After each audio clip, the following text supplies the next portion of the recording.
continuous 3 months, BMT, lahat ng teaching, lahat ng mentorship ni Pastor, i-meditate nyo day and night. Huwag nyo hayaan bago ka matulog, wala kang minimeditate na verse. Huwag nyo hayaan pagkagising mo ng umaga, yung salita ng Panginoon, yung unang i-meditate mo. Exodus chapter 8 verse 1, ang sabi ng Panginoon kay Moises, pumunta ka kay Pero, let my people go so that they can worship me. Yan ang reason kung bakit 430 years nakakulong ang Israelita sa Ehipto. Bakit? Mali na yung kanilang pagsamba, mali na yung kanilang panalangin. Hosea 12:13, so that they can preserve, magamit sila, in-reserve sila. In our testament, okay, the Lord used the fivefold ministry. Okay, teacher, pastor, according to Ephesians chapter 4. Evangelist, prophet, okay, to deliver and preserve His people. Ang mga leaders need to submit to the prophetic grace of God aligned. Alam niyo po ba bakit grabe yung mga miracle sa Jaong?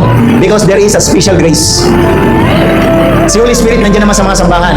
Born again nandiyan siya, sa Baptist nandiyan siya, Born again church nandiyan po siya, sa Catholic church nandiyan po si Holy Spirit. But grabe yung dominant ng miracle sa Jaong. Bakit? Special po kasi yung grace ng Panginoon.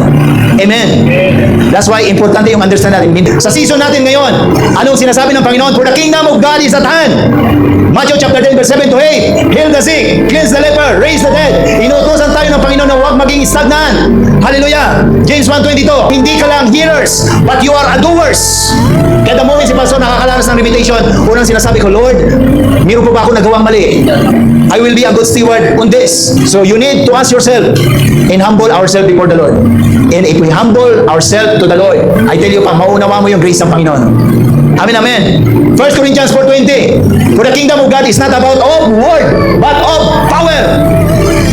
Marami na tayong napakinggan, pero i-desire natin, Lord, your word, let your word manifest over my life.